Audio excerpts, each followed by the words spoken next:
Rapat koordinasi yang dihadiri jajaran Forkopimda, Bupati Kendal, dan Ketua DPRD, ulama, tokoh masyarakat, para Kapolsek, dan juga Danramil se-Kabupaten Kendal dalam rakor membahas terkait pelaksanaan arus mudik Lebaran, sehingga pemerintah Kabupaten Kendal harus mempersiapkan di masing-masing sektor.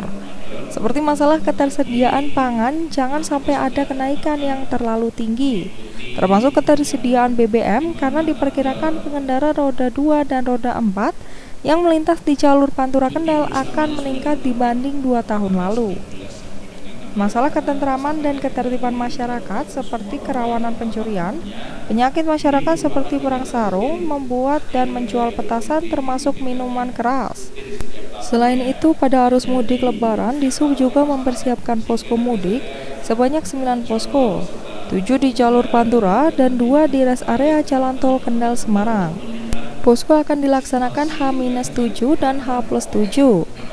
Kepala Badan Kesatuan Bangsa dan Politik Suharja mengatakan, dalam rakor tersebut mengantisipasi Kamtipmas dan ketersediaan bahan pokok termasuk BBM di Kabupaten Kendal. Sebab Lebaran tahun ini diprediksi akan meningkat pemudiknya dibanding tahun lalu karena ada pandemi COVID-19. Kita harapkan dengan rapat koordinasi ini nanti masing-masing untuk bisa menindaklanjuti, termasuk seperti Dinas Perhubungan juga dalam rangka kesiapan untuk pendirian pos-pos, kemudian juga kegiatan-kegiatan yang kita laksanakan di saat nanti termasuk tanggal 8 itu kita mau mengadakan patroli malam dengan jajaran dari Kodim dan dari Polres. Lintas ya, setiap tahunnya menjelang Idul Fitri ada beberapa hal yang harus kita siapkan.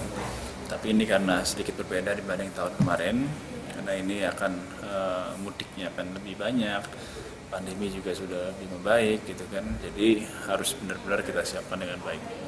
Yang pertama, supply dan demand kebutuhan pokok masyarakat yang ada di Kabupaten Kendal, ini juga harus kita cek. Nanti dengan Dinas Perdagangan, saya minta untuk memastikan dengan Bulog, dengan instansi-instansi terkait untuk melihat bagaimana stok kita di Kabupaten Kendal dengan kebutuhan yang ada di masyarakat, apakah kira-kira bisa terpenuhi atau enggak. Sementara itu, Wakapolres Kendal Kompol Edi Sutrisno dalam sambutannya mengajak seluruh personel, baik dari Kodim 0715 Kendal maupun Polres Kendal, untuk bersama-sama menjaga kondusivitas. Dikatakan ada beberapa hal yang perlu diantisipasi karena berpotensi kerawanan.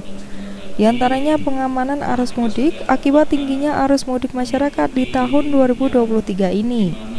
Selain itu, lanjut Wakapolres juga menyebut adanya kejahatan konvensional yang meresahkan masyarakat.